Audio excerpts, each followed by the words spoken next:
Hello, Shane here, with another vinyl update and music update. I'm going to set this back a little bit. I'm going to have to, though, before I start this, my friends, I'm going to have to go through this kind of fast tonight because we might A, be interrupted. I might have to pause it. And then B, I'm in the middle of cooking dinner, so it's going to have to be interrupted. So my apologies. But,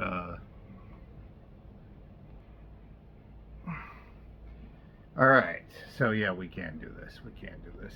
So let's get into it. I got a lot to show you guys. I have a lot of CDs, but I'm not going to show as many this time around, just because what I'm going to show, I have so much to show you. I'll show you some cassettes. I'll show you some CDs, but I really want to get into mostly vinyl this haul because I got so much vinyl to show you. So cassettes.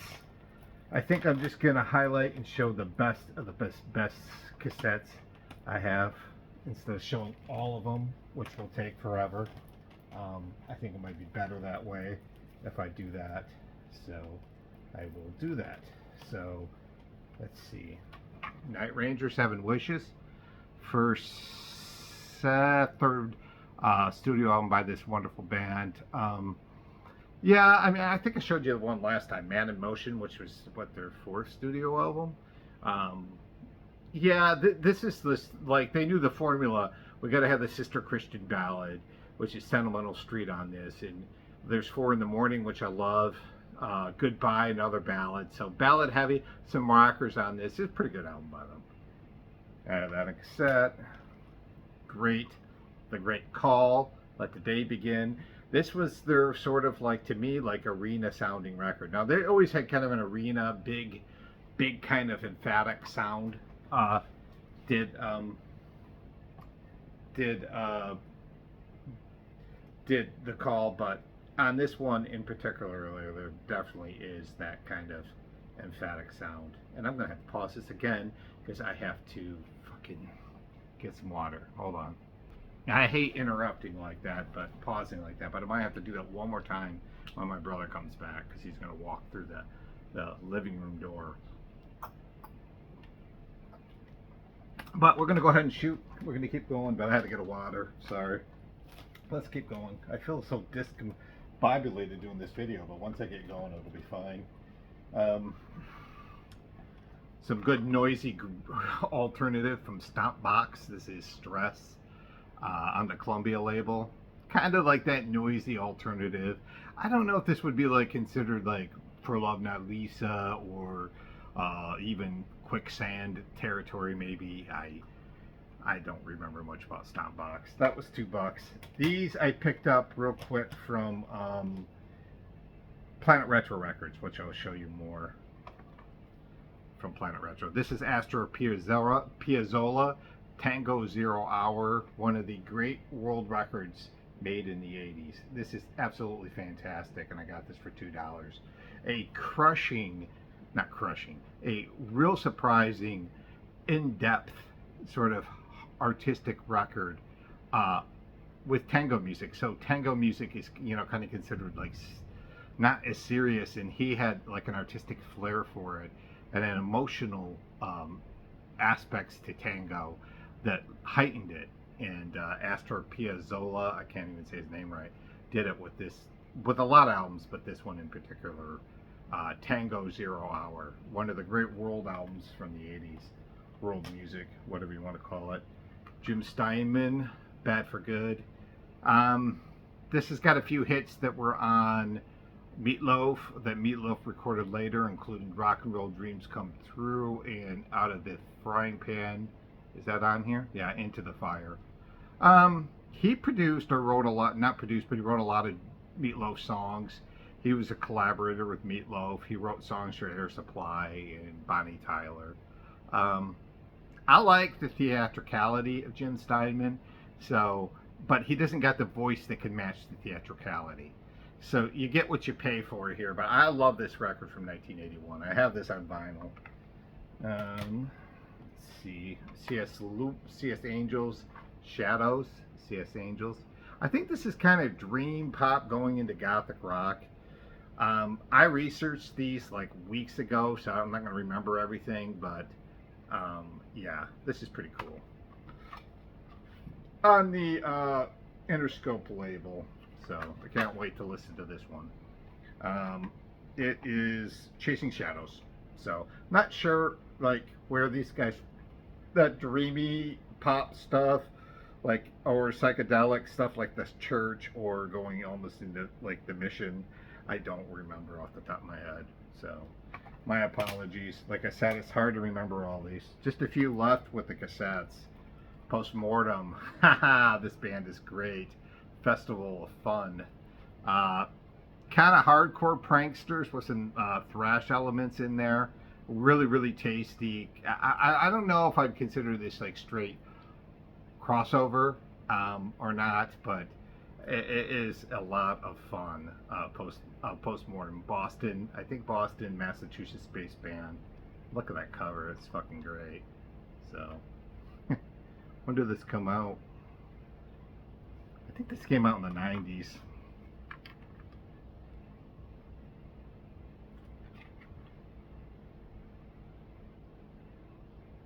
I don't know. I don't remember.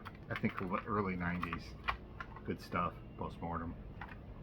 And then the treats, 3 cassettes, and these were all like high-end cassettes, like $10 and above. This is Nothtgrush, and the album was called Kashiak. And I think these are early demos by Nothtgrush, and I believe this is a California band doing a little bit of sludge, but kind of I Hate God territory, and very heavy, and to almost like doom aspects to like Grief, bands like Grief and Harvey Milk. This is some tasty stuff. Nothtgrush. So this is an American band now. I want to say they're from California. Let's see. Oh yeah, this is awesome. I had this on DVD. Never thought I'd get the soundtrack. My Bloody Valentine, the original score by scored by, is this Paul Zaza? I think this is Paul Zaza, who did a lot of the Prom Night movies, scored them, and scored some other movies. I think he scored Baby Geniuses, that movie from the 90s. But yeah, this is the soundtrack score to the original 1981 classic slasher, My Bloody Valentine. So this got some good orchestral stuff in it. I don't think this is keys driven. I can't remember. So, and then to top it off, the best of the best, G.G. Allen and the Scumfucks with the Suicide Rehearsals. Now this one was expensive. This one was like $15, which I think is too much for a cassette. But I was like, I've never even dreamed of having any G.G. Allen on cassette. So fuck it, I'm getting it. So there we go. That is it for the cassettes. Let's get into the CDs. Just a few CDs. I have a lot more, but I'm not going to go through them all because I'll show them at a later date. There's so many. There's like 15 or 20. I don't want to do that. I want to concentrate on the vinyl today. These were also 2 from Planet Retro Records. Empire Records soundtrack for $1. It's fun.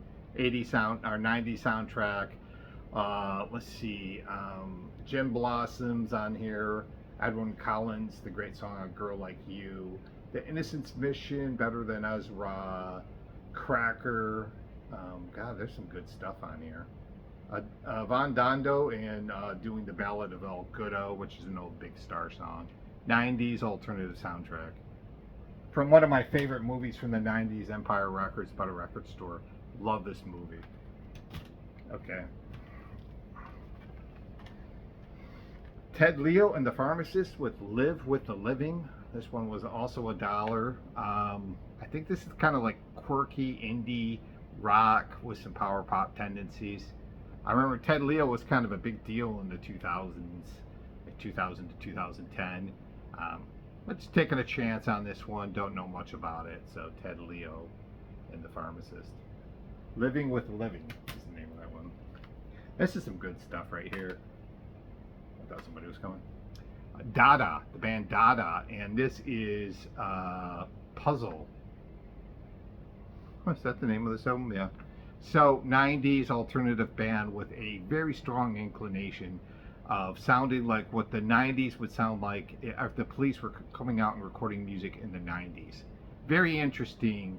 Some of it really rhythmic and some of it having kind of an abstract textures. Pretty good stuff by this band Dada. Now, do they sound like the police? Da do do do da da. Not exactly, but you could kind of see, or you can kind of hear a little bit, not see, but kind of hear a little bit of this band's wonderful, where that wonderful pilgrimage from the police came into their music. So it's good stuff. Yeah, this was $3. This was a steal.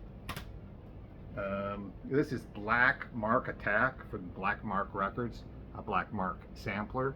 On here you have Bathory, Necrophobic. That was enough to get this. Let's see. Cemetery. Shit, I can't even see everything else on here.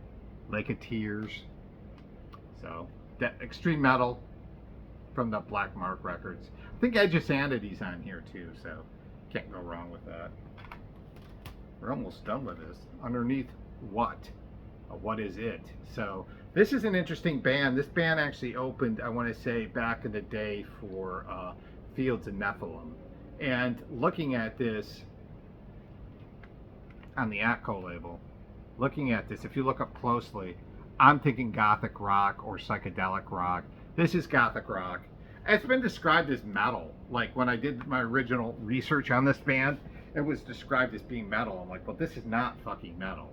This is more like gothic rock from the, I think the late 80s, early 90s.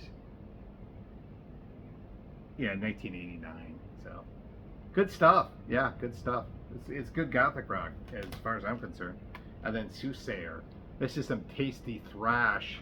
The album is Have a Good Time. So some thrash metal off the Megaforce label from, I want to say, late 80s, early 90s.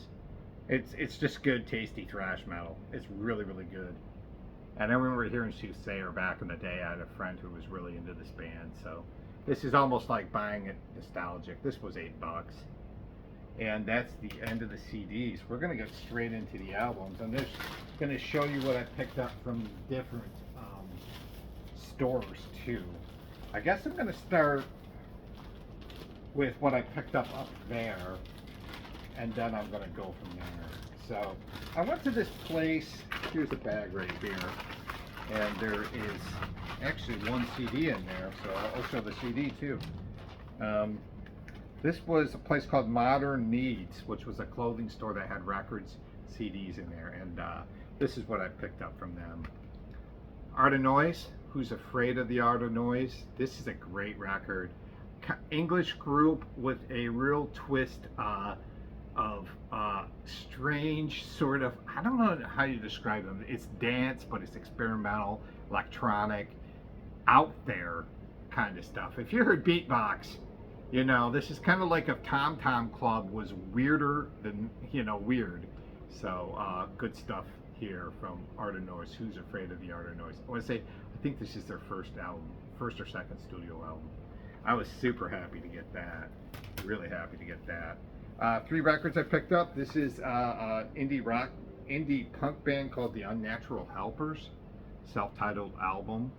I think this came out in 2024, I think.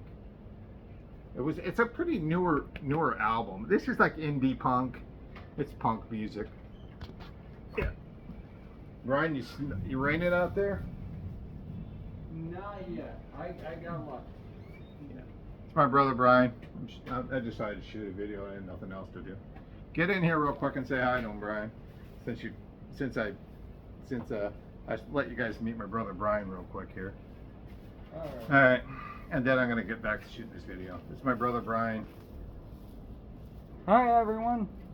Yes, that's Brian. All right. This is, yeah, Unnatural Helpers, like it's indie punk music. It's pretty good,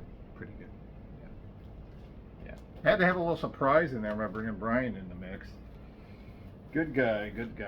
Moab, Dusk and Desire, electronic, industrial music, real kind of on a maybe more on a lightweight elements of it because it has real dance elements to it. On the lighter aspect of it, with lighter, with like I said, it has lighter kind of dance elements to it.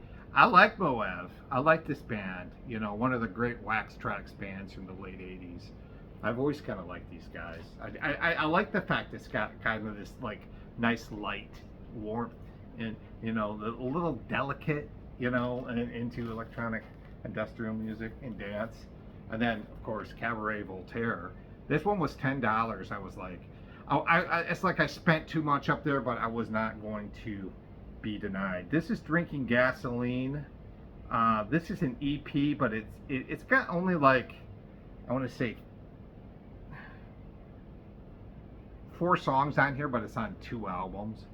And Cabaret Voltaire were really interesting. They really were like combining industrial noise, experimental into electronics. I always thought this band was fantastic, and some of it could be more electronic than other. I had this like years ago, so I'm super tickled to have this again. So, all right, so we're done with that. I mean, guys, we're going fast here. Albums I picked up from Planet Retro, I'll show those, and then I'll show what I picked up from the other stores. So, bag right here. Albums right here. This is the Andreev Russian Folk Orchestra. I love this kind of music. On the on this Mia Darar label. So yeah, this is going to be some tasty Russian folk stuff. It's Mio Anar.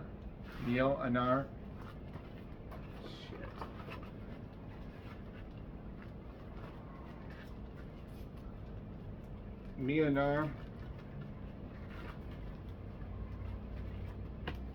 So, yeah, Russian folk orchestra.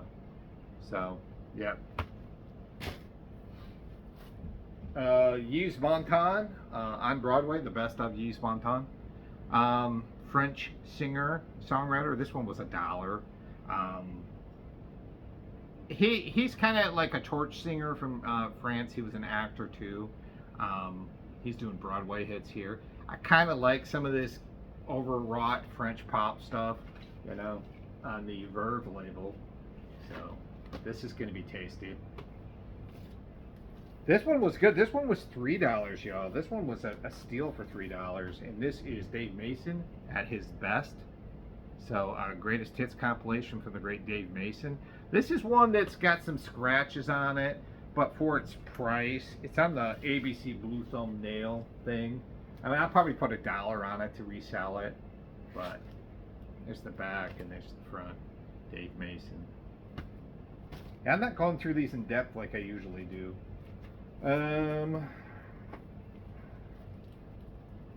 This is some great French hardcore Action Directe with La Nouvelle Conspiration. Yeah, French hardcore for $5. Planet Retro is a good store in St. Pete. It's going to be one I go to more often because they have such a good punk section there. And he's got so much great punk, and it's just a great record store for being about a half an hour away from me. I'm going to make it be a point that I go there more often. So, Directe Action. All right. This one's pretty good. This is a band from Sao Paulo, I believe. Armageddon with the D-O-M. Album is Forca Macabra on the 6 Weeks label. Some great hardcore here from Brazil. So, yeah, this has got like DB Crust stuff in it. Yeah, and don't ask me to compare it to some other band. Armageddon. So, not Armageddon, D-O-M on the end. So, good stuff. Yeah, that was $9. This I couldn't find anything about, but it looks so interesting. I think the name of the band is Ad Calendas Gracias, and the album is Zatarish. So couldn't find anything out about this. Didn't listen to it. I think this is in that hardcore vein as well. It looks like it. Pretty cool. Pretty cool. I'm going through these fast, man. And last but not least, the legendary, the wonderful, the great Gehenna. And this is their album, God. Negotium Parabulans in Tenebris. So, say that fast, 5 times fast. This is some great hardcore, too. I thought this band was like metal. I think there is a metal band called Gehenna, but this is like hardcore with some like more like on a harsher level. I would even say it's like D-beat for sure in it, for sure. Kind of noisy, kind of filthy, kind of awesome. The band Gehenna. Yeah, I mean this is awesome. This was $10, and those were the records I picked up from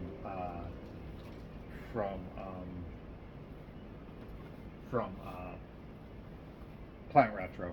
Alright, the next things I'm going to show you are the records I picked up from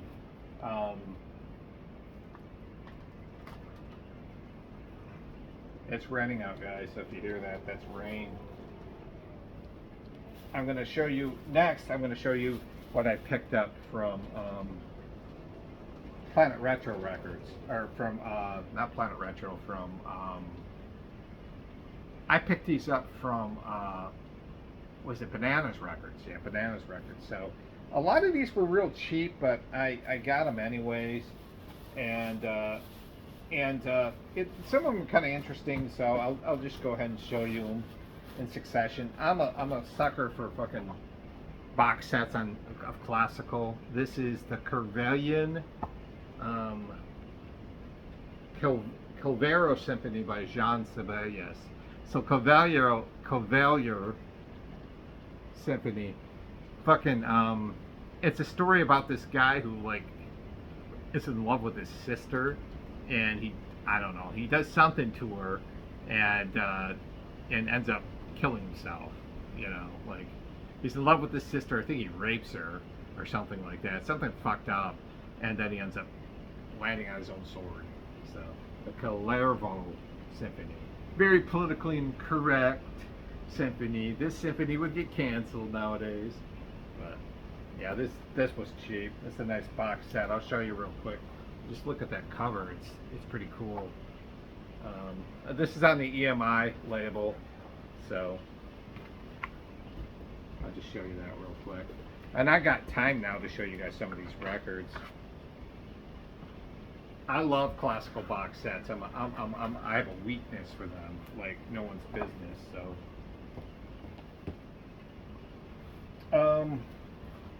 this one is a opera from Bellini. This is Norma. Once again, I love classical box sets. There's a opera, or there's a version of this done with the great Maria Callas doing the vocals, and that's fantastic. Now, I'm not really into opera, but like I said, I'll take a chance on this stuff. I mean, when the price is right. These were like $1.50. I love that print on that. Look at that. It's actually pretty damn cool. So maybe I will get into opera depending on what it is. I've always kind of wanted to, and then just never really have, because I just don't have the listening patience to do it, so, or the discipline. So that might change. Brahms. This is piano music, complete piano music, volume 2. This is on the Vox label. So lots of really interesting, intricate little arrangements by Mr. Brahms, the big dirty hippie, who's really kind of known more for his like symphonies, I believe. But yeah, so I think it's important to show classical and mix it in, because that's kind of how, you know, I don't know. It's just kind of how I see music. It's all the same to me. Like I don't look at it like one is better than the other or anything like that. This is the great Claude Debussy, and this is Great Men in Music, Claude Debussy. So this one was $3, and it's the Time Life set. I love these. They had Bartok, which I already owned the Bartok one. French composer, kind of going into almost like,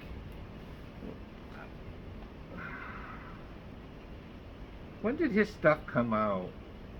I think he's an older composer. It's classical music. I'll show you the inside of it. Yeah, it should have a booklet with it too. It does. I'll show you all this classical music stuff that you're like, oh, this is boring as fuck.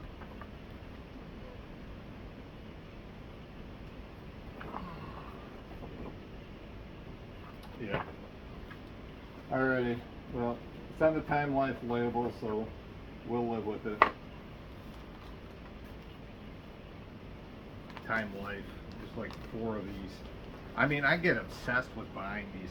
I had a bunch on hold from a record store in Chicago that sells classical, and then I never got them, but they were like so cheap. They're like $6-7 a piece for like classical box sets, which I have a weakness for box sets in general. Classical ones, a real weakness. So French classical composer Claude Debussy. Kind of emotional, ranging classical music. I'm just not sure the time period he came out. Yeah, some interesting ones here. This is music from the score of James Joyce's Ulysses, which is a very complex novel. The music was scored by Stanley Myers, I believe, who has composed a lot of different movies and TV shows and stuff like that. They've been around for a long time. And I was trying to think of one movie that Stanley Myers did besides this. And like I said, I researched it and didn't remember it. It's raining like hell out there, y'all. So this is the soundtrack to the movie Ulysses. I love soundtrack scores, so yeah. And this is the movie that came out, I think, in the 60s. Yeah, 1967. So I'd like to teach the world to sing the Edwin Hawkins Singers Gospel here. Okay, so they sang "Oh Happy Day," and that was like the big hit for them. But they also did "I Like to Teach the World to Sing," not a big hit for them. I think it was the New World Seekers had a big hit with that, but they had somewhat airplay with that, and they actually cover on here "Ooh Child," the old Five Stair Steps song from "Ooh Child, things are gonna get easier." Yeah, I like this, and the other sell point on this was it's on the goddamn Buddha label. So that, you had me at hello. You had me at hello. Gina Raven in 10 Wheel Drive here. Bluesy rock from the early 70s. I think these guys were trying to be like a Janis Joplin thing. This is Brief Replies, the name of the album. Just love the cover. I don't think I'm going to sell this. This one was $3, but I might sell this for $1 just to get rid of it on the Polydor label. So, yeah, she went on to become a producer. She actually produced the Dead Boys' first album, Young, Loud, and Snotty. So Gina Raven did. So I think it's in that like Janis Joplin blues rock thing. Pilgrim Souls, their first album. This is a promo copy from 1989 on the CBS label. I'd say this is kind of more like roots rock. It's not bad at all. I was just like, I'll take a chance on it for $3. I didn't know what I was expecting. Kind of like Tommy Conwell and the Young Rumblers. Not quite as good as those guys. I thought those guys were really good. But not bad. Not bad. It says on here, on the back, it says they blend power pop, metal, and that's our hard rock. You know, it's like, it sounds like roots rock music to me. Kind of like, this kind of reminds me a little bit too of like the band Rhythm Corps from the Rhythm Corps from the 80s. Kind of with a roots rock meets arena rock kind of thing. Christmas Rappin' with Curtis Blow. This is freaking great. This is a single. It's got Christmas rapping on it, and the B-side is Do It Yourself, the instrumental. So, and I will do it myself on the Mercury label. So this is just the single. I think this came out in the early 80s. Pioneer in the rap music, Curtis Blow. All right. this I should have bought for $3 because I don't know if I can even sell it. But this is Jay Giles' band. You're Getting Even While I'm Getting Odd. Is that the name of this album? You're Getting Even While I'm Getting Odd. So this album was a Seth Justman production, the keyboard player.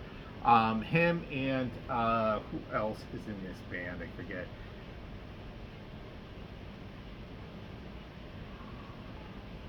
Seth Justman and is it Jay Giles or Daniel Klein or one of the two do a lot of the vocal duties on this. And this was the first album they made, studio album, after Freeze Frame, without Peter Wolf on this. And Peter Wolf went on to have actually better solo success in the 80s later on, not before, but 84 and above than Jay Giles did. This is a sloppy album. It's not very good. It's got a song on here called Concealed Weapons, and you can kind of guess what that's about. They ought to be against the law. I like this album, but this is a tough listen for fans who like Jay Giles, but I kind of like this record because it is really like overproduced. Alright, this is Kip Adada in Life in the Slaw Lane.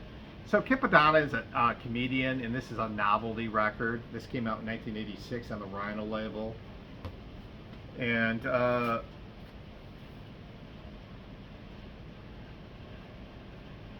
Jesus, yeah, 1986 on the Rhino label.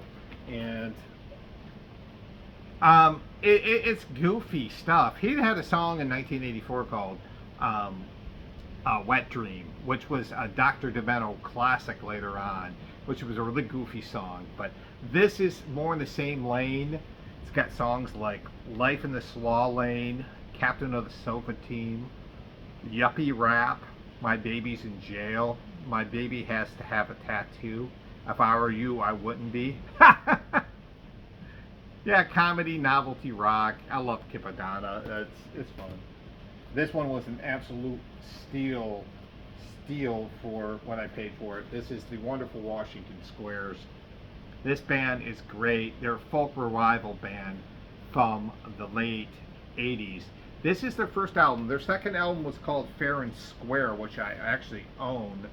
This one came out, I think, in 1987. So these guys were really cool because they were doing folk revival like Peter, Paul, and Mary and Kingston Trio and this stuff in the 80s when it wasn't fucking cool to do it. And they had a hip vibe to them, as you can see. And so these guys were, even though they're like, it's like folk music, it had kind of almost like a college rock feel to it because it was kind of cool. And I love the Washington Squares. This is really, really good folk music from the neo-folk music from the 80s. Really, really good stuff.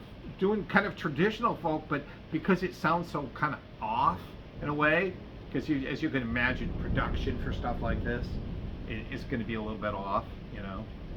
It's good stuff.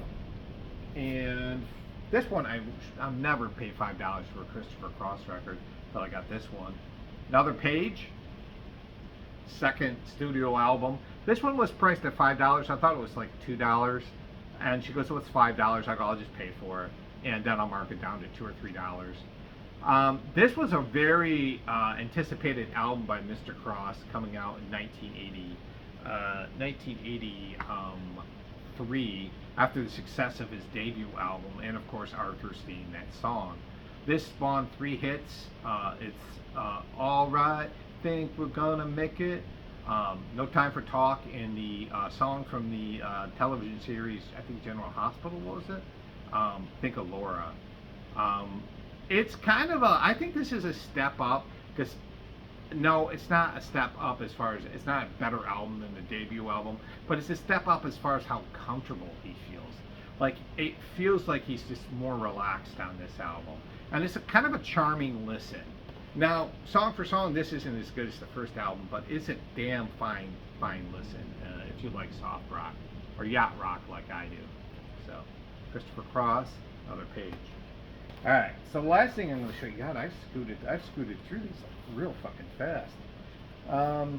Last thing I'm going to show you is what I picked up from Banana Records, the One Expensive album, and this one was $33. And it's the last studio album I believe they did from the 90s, or they might have done overall. And at this point, their sound kind of like mellowed out a bit, and I'm talking about Cocteau Twins. This is Milk and Kisses 1996 release. And so I love this band, and I've been buying all their stuff, and if you've watched my channel, you've seen I've shown you plenty of Cocteau Twins. I do not see this one often. I'm looking for Four Calendar Cafe.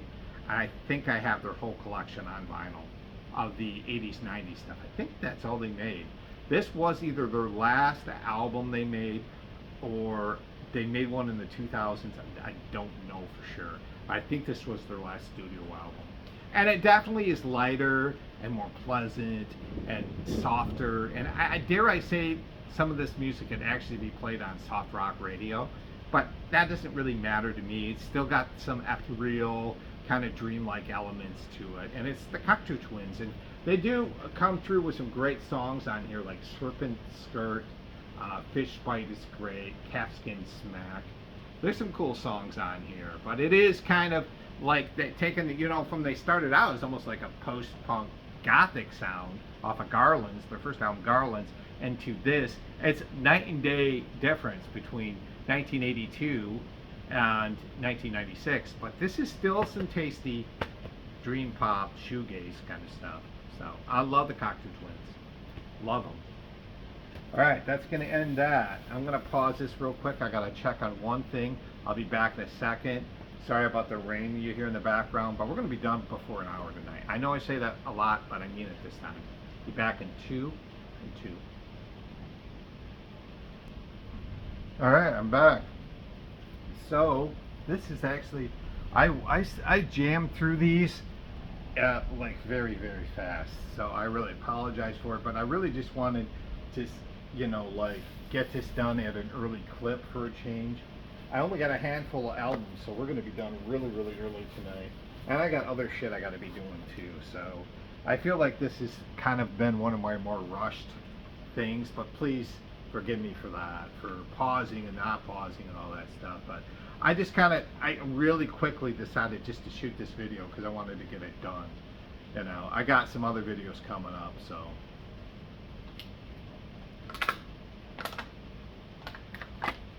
So let's get into the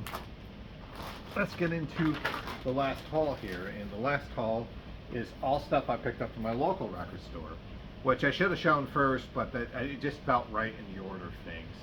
And this is the Doobie Brothers, The Captain and Me, and this is, I believe, their second album. Their first album is a little bit harder to find and actually has some value to it. This album does not. So this is a nice balance of what I think was really integral about this band was like that balance between like that soul funk thing that was going on with like Patrick Simmons, and then the rock that Tom Johnston wanted to bring to the band, and the heavier, more, not heavy, but more rockin' arrangements with this band. So this is a marriage of both styles on this. What happens to be, I think, maybe one of their best albums, if not best albums from the 70s. And this has Natural Thing on it, China Groove, Long Train Running, sorry. Without You, South City Midnight Lady is a cool song on here. The Wonderful Rockin' Evil Woman is fucking awesome on here. This actually kind of rocks out a bit, and I like what Tom Johnston did. Of course, Tom Johnston kind of went solo, left the band, and Michael McDonald kind of came in, and I guess the rest is history. But I kind of really like Doobie Brothers. I've always liked this group. Now, I'm a bigger fan of the this era, the early '70s stuff, the stuff that rocks out a little bit more, or has a little bit more funk to it. But I'm gonna admit I kind of like you know, Minute by Minute and that Michael McDonald era too. Going into like Cycles, you know, that album that came out in the late '80s, and then I stopped keeping track with this band. But good stuff. Oliver Nelson. This is an absolute terrific album with Joe Newman. This is Main Stem. So I don't know if the original cover album came like that, but this came out in like 1962, and this is just like, you know, when you hear really good jazz and it just sounds so good to the ear. That's what this is. This sounds so fucking good. It's just really mellow jazz. And don't ask me, that's on the Prestige label, don't ask me to say if it's post-bop or, I don't know that shit, and I don't really care to know that stuff. I just like jazz. Jazz is not like a thing where I want to learn all the different styles, like post-bop and blah, blah, blah. I don't care. I just like some jazz sometimes. I've shown some jazz on this channel, so it's not a shocker. It's like, ooh, jazz. No, this is actually the first time I've actually really kind of shown this jazz in a while, so yeah, you can't go wrong with this. All right, these were all $3. This is the last $3 record, then we're going to get into higher end. This is a wonderful record. This is Alive O, Jose Feliciano, Alive O, double live album. I've had this before, Alive O, on the RCA label. This guy is a terrific talent. Guitar player, singer-songwriter, got a great vocals. He's got a great voice, I should say, great vocal style. And this has got his cover of Light My Fire on it. And let's see, Nobody Knows When You're Down and Out. That's a great cover of the old Bessie Smith song. And he does a great guitar work on this, an instrumental called Malaguena, which is beautiful. It's really, really well done. Like, Holy Segovia, really, really cool. So, yeah, I'll pull this out just so you can look at this. This has got a nice shine to it, and it's got a really cool inside to it as well. And these last albums I could actually take my time on because I'm like way ahead of the game right now. Way ahead. And like I said, this just kind of came on, but I had so many other, and I'll talk to you guys about it, updates coming. I just was like, I better just do this one now. And I will show, like, and those other updates, I will show those other CDs because I'm going to have like a ton of CDs to show. And I like to show CDs, but I don't like to show them all the time. So up to this point, the albums I've shown you prior to the Doobie Brothers and the Oliver Nelson one were all from St. Pete. These are all from Jerk Dog Records. Great record store in Bradenton. Really, this store has kind of upped its game. It's not my favorite record store. It's just too small and it's cramped, but it is a really good record store.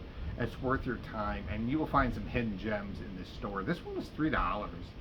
You know, he's got a really good value budget section in here. This is Fairport Convention. This one was $5. Fairport Chronicles, greatest hits compilation, or compilation of earlier recordings up to, I think this is their earlier stuff up to the late 70s. Love this group, folk rock group. Stuff with a Sandy Denny and Richard Thompson is on here, which is my favorite era. Yeah, good stuff.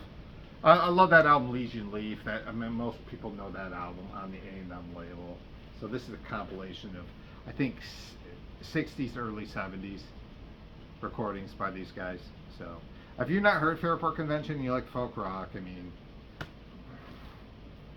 All right, so 2 records from the 80s. Both of these are kind of interesting records. And my last update, I showed a few from the 80s, and I'm going to continue to do that because I love the 80s.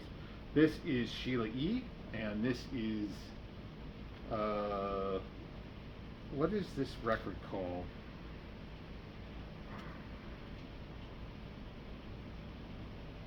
In Romance 1600.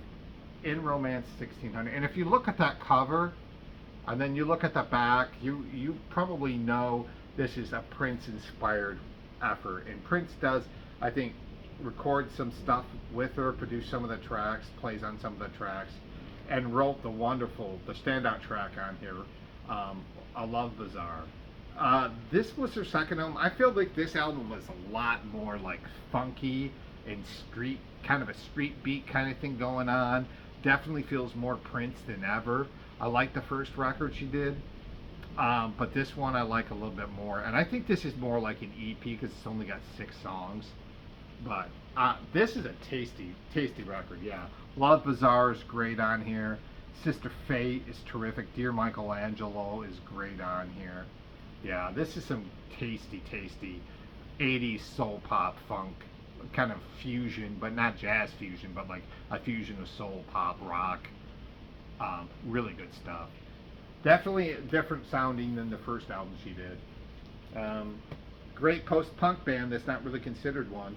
This is Modern English's Ricochet Days, and an album that came out after their a few albums after maybe their masterpiece After the Snow, which is a great record. This band is more kind of icy cold, icy kind of post-punk in a way, meets new wave because there's new wave elements in their music.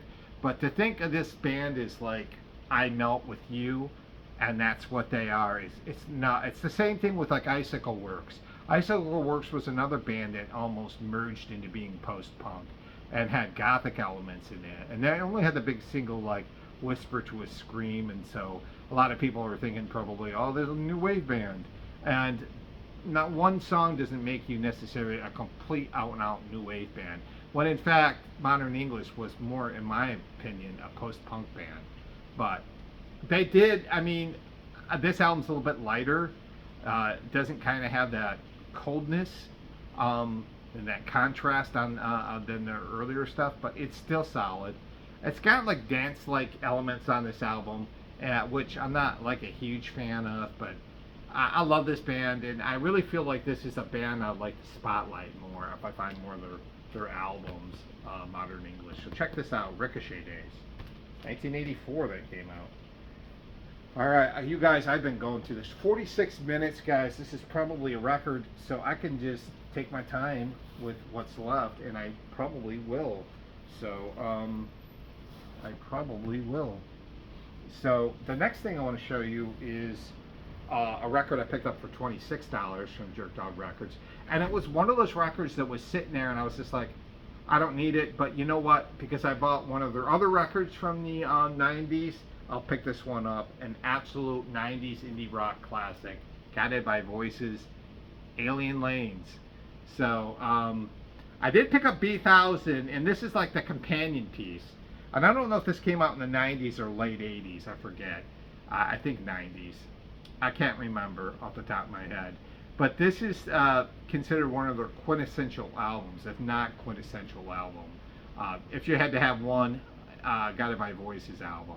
And their sound on this is just as great as ever. Indie rock with a real lo-fi twist. Some of it kind of garagey sounding, some of it just really noisy, a lo-fi kind of mess. Indie rock shit that you gotta love. This has got Evil Speakers on it, which is a great song. I Want to Be a Dumb Charger. Game of Pricks, which is my all-time favorite song by them, is on here. Motor Away is another great song on here. X Super Miles. Blimps Go. What's that? Blimps Go 80 or something like that. I can't remember the name of that song. Somebody will tell me. Yeah, this is just wonderful. If you like really inventive, quirky sort of indie rock with a noise element, definitely, because Robert Pollard had a zest for literature. Some of this has got some really good wordplay. It's Guided by Voices is one of the great institutions in college rock and alternative rock. They just are, especially on the independent label, indie rock. This is on the Matador label, and this band is just really special. Really, really special. They're like, when I hear people talk about this band, you would be like, well, they're fucking overrated. No, they're fucking not. This band is just awesome, man. I mean, I remember when I first heard Guided by Voices, I was like, man, did they record this on like a fucking cassette player? It's so lo-fi. And it might have been B1000. It might have been the first album I heard. And then I heard this one. They made 100 records. I don't know them all. So. All right, the next one I'm going to show, and I'm going to tell you on the next one, I'm going to be very, very careful on the next album. Because the next album has a very disturbing cover, but I'm going to show it anyways. I believe this is a bootleg. This is Mayhem with Dawn of the Black Hearts. So this is a live recording in Sarpsborg, 1990, with the wonderful Dead on the cover. And this is the infamous photo which his friend Euronymous shot after he blew his head off and slit his wrist, which is a hard... that photo bothered me for a while, but I think it's doctored. Because like the brains are just like perfectly placed on the ground here. So I think this is a doctored photo. But this is, like, to me, Dead's voice, and I'll pull it back a little bit, or show the back. Dead's voice is just absolutely like one of those essential black metal voices. Like, to me, when I think of like, well, who's got that, you know, like black metal voice or whatever, I think of Dead. Like, I love Mayhem. They're seriously one of the, you know, like, I think of them as being like the premier black metal group, maybe ever. Like, if you had to have a touchstone of bands, of course, Dark Throne and Immortal and Burzum and all those bands. I know I'm missing a lot, so don't get mad at me, Satyricon or whatever. But to me, Mayhem is at the top of the list. So I don't like buying boots. This is a bootleg. It'll have shitty sound, but I love Mayhem. I love this band. Love them. I'm looking to get that Death Crush on vinyl, so probably in one of my other updates I'll probably show you that. This I picked up too, and this is kind of interesting. This is a Mondo Industrial compilation. This is artist on the a selection of rare tape music from the 80s and 90s. So this is artist. Sorry, I'm gonna pull this back. God, none of that's gonna Blair's gonna work really well. This is stuff that was recorded on, I think even on cassettes, on rare tape music from the 80s. And I dare think that this is more, not less industrial, more experimental. So I don't think I have any real, like, I do have a few, but I don't think I have a lot of experimental records on vinyl. And the fact that he got this Mondo Industrial, is really fucking cool. Really cool, because this is the kind of thing that you don't really see in your local record stores. So I'm really, really happy to have this. So I'm going to tell you what artists are on here. Maybe some of you guys know. Winter, Toyushu Yurakota, I think I'm saying that wrong. Bernard C. Mortification of the Flesh. Louis Pasteur, I know that name. D. Wicht, Nox, and A Violated Body. So I'm guessing this is more harsh, probably experimental than industrial, but this is really cool. And this was on the this is on the Malarca label, but yeah, look at that cover. The back of that, it's pretty damn cool. Yeah, so Mondo Industrial compilation. And the last thing I'm going to show you, God, I went through those quicker than shit. The last thing I want to show you, and this one I actually want to talk about for a little bit, because this was one of those confounding albums. Like, when it came out, seriously, when it came out, it was just like, what the fuck, you know? And I got this CD when it came out. I bought the CD, and immediately I went to Myers to pick it up because they had it there, and I was so excited because I loved her first album so fucking much. And I decided to get this, the second album, which isn't her second studio album, but her follow-up album nonetheless. This is Lauryn Hill Unplugged 2.0. Now, this is a double album, and is part of the Unplugged series. This was the follow-up to Miseducation of Lauryn Hill, which I loved and listened to. I was a big Fugees fan, so, I mean, a huge Fugees fan, so I was already liking Lauryn Hill. When Miseducation of Lauryn Hill came out, I had it. I had it in CD. I'd love to get it on vinyl. I love that record. And so when this came out, I, you know, promptly went to Myers and picked it up. Myers is like, unless you're from up north, like Michigan way, maybe Ohio too, maybe Indiana. Myers is like a Walmart, but it's a little bit better. And so I went in there and picked this up, and so excited to get this. I'm like, didn't know anything about it. I knew it was an acoustic record, And then I took it home and I listened to it. Actually, I listened to it in the car because I had a CD player, and I'm like, what the fuck is going on here? Now, if you've heard this album, you know exactly what I'm talking about. There are these long passages on this album where she just talks. One passage being she talks for like 12 minutes on this album. And then it's merged with some songs that are like, there's like 7 interludes on this album. 7 interludes, meaning 7 times she sits and fucking talks about a bunch of nonsense. And then there is, you know, there's some cool songs on here. Mr. Intentional's a cool song. Oh Jerusalem, War in the Mind. There's some cool songs on here. But this is all acoustic music with a little bit of reggae twist. Obviously, Lauryn Hill was in reggae like no one's business. And like, so this can be a very polarizing album because it does not have the same artistry. It does not have the same exhilarating feeling that I got, at least for me anyways, that I got from Miseducation of Lauryn Hill or the Fugees. So when this came out and I was listening to it, I just kept thinking, well, I'm going to like it sooner or later. I'm going to really like this album sooner or later. I got to, right? I mean, I really was befuddled by this album, and I would talk to people about it. I'd be like, have you heard the new Lauryn Hill album? I'm like, it's so fucking weird. I can't wrap my head around it. And they're like, some people are like, I don't like her. Or some people were like, yeah, I didn't like it either. And so, but because I bought it and it was part of, I've been on this kick where I'm buying albums I bought in the 90s all over again, you know, like it's a nostalgia thing. I've been wanting this. And I got it on CD. I finally picked it up when I was in Michigan at a mall. They had it for like $8. I was super fucking tickled to get it for $8. I was like really, really hyped to have it. I'm like, I got Lauryn Hill. It's fucking awesome. And when I saw my local record store had this album, I'm just like, put one on hold for me, Doug. He's the owner of Jerk Dog Records, great guy. Like I said, put one on hold for me, Doug. I'll grab it from you. And he ordered an extra one for me. God bless him.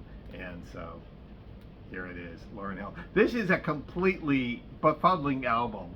And not that Miseducation was the greatest album of all time or anything, but it's a solid record if you like, you know, hip hop or whatever, soul, pop music, whatever.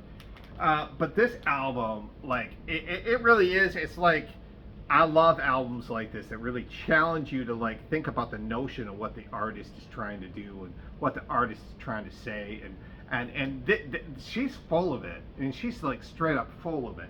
And she always is talking about like finding herself, and she found herself on the spiritual journey. I'm like, you're away from the music business for a while, and you smoked a lot of fucking pot. You know, give me a break.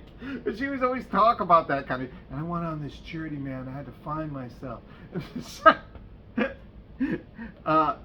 is a befuddling album for a lot of reasons, but because of its sort of like wonkiness, you know, the spoken words into some of the pretty horribly made or horribly played fucking music, I almost think of this as like an avant-garde album. And in that way, it really works and it really sticks for me in a way. Because I do like this album a lot. And as a matter of fact, I would almost say now I like it as much as anything she's done. But when it came out, I'm talking about my initial impressions, I was like, what the fuck? And it's still now, though, I gotta say, it still now like surprises me when I hear it. Because I'm like, she's talking so much on this on this album. And the songs are okay. Some of the songs are really good on here, but it's all acoustic nature kind of stuff. So Lauryn Hill Unplugged 2.0. I believe these are being reissued now. So go pick up a copy. You should really check this album out if you're an adventurous listener, for sure. And that's it. Wow, this is under an hour. I can't fucking believe it. If I would have showed those other CDs, I would be over an hour. So I'm going to stop here. I just want to say thank you for watching the channel. I know some of these videos are really long, and I appreciate you guys watching, the ones that come in. I really want to try to make these videos better, and tonight wasn't a good example with the interruption, so I'm sorry about that. But if you could just look past that, I'm going to try to work harder on this. I'm not going anywhere. I still got my English vinyl update to show you when that comes in a few weeks. Probably go to Tampa. I'll have some records, cassettes for you then. But yeah, that's it for now. I mean, I've gotten plenty of music, so I got to start listening to all this. Thank you again. Have a good one. I'll see you guys probably doing an update video probably in a few weeks. Probably be a few weeks. Take care.